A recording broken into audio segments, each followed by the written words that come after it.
1824 में जब electric motor का आविष्कार जर्मनी में हुआ, तब से लेकर अब तक यह क्रांतिकारी आविष्कार पूरी दुनिया भर में औद्योगिक उद्योग को परिवर्तित कर चुका है, विशेषकर चीन, जो इस तकनीक की सहायता से आज इस स्तर पर है।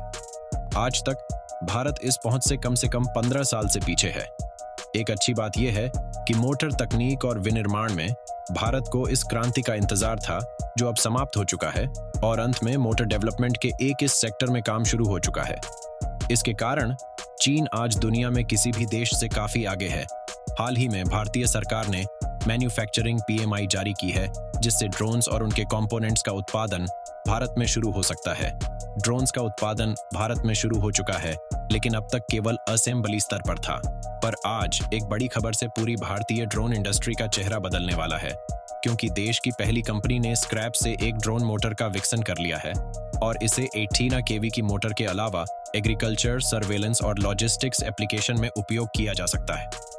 इस मोटर की अधिक तकनीकी विशेषण के बारे में हम नहीं जानते हैं, लेकिन इसके हल्के और उच्च प्रदर्शन वाले डिजाइन के कारण इसे लेह और लद्दाख जैसे उच्च ऊंचाई क्षेत्रों में हाई ऑल्टीट्यूड ऑपरेशंस के लिए उपयोग किया जा सकता है। इसके साथ ही इस मोटर का इस्तेमाल 4 की कॉन्फ़िगरेशन में करके 30 किलोग्राम तक की आसानी से यातायात किया जा सकता है।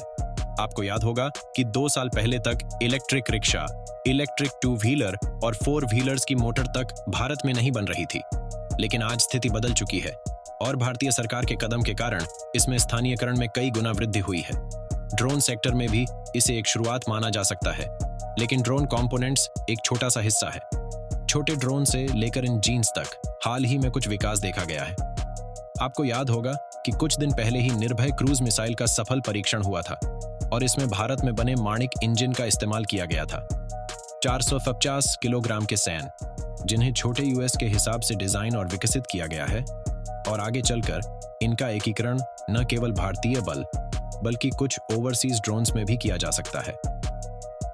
इस तरह के इलेक्ट्रिक ड्रोन्स का उपयोग युद्ध क्षेत्र में पहले से ही एक बड़े स्तर पर शुरू हो चुका है, लेकिन इन्हें ज्यादा दूर तक यात्रा करने के लिए नहीं बनाया जा सकता है, लेकिन भारत में उनका विकसन हुआ है। आगे बढ़ते हुए इस प्रकार के सोलर पावर सूडो सैटेलाइट्स में भी इस्तेमाल किया जा सकता है। दरअसल इस तरह के अनमैन्ड एयरक्राफ्ट घंटों नहीं बल्कि कई दिनों तक आसमान में गतिविधि के रूप में डिजाइन किए जाते हैं।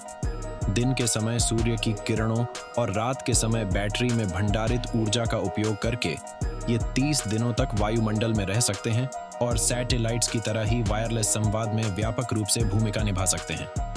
भारत में निर्मित ड्रोन्स में फिलहाल नेविगेशन काफी कम है, लेकिन इसे उस स्तर तक बढ़ाया जा सकता है जब भारत को किसी अन्य देश पर पार्ट्स और कंपोनेंट्स के लिए निर्भर नहीं रहना पड़ेगा। कंटेंट अगर पसंद आया है तो वीडियो को लाइक करके चैनल को सब्सक्राइब किए बिना बिल्कुल भी मत जाइएगा। धन्यवाद। जय हिंद।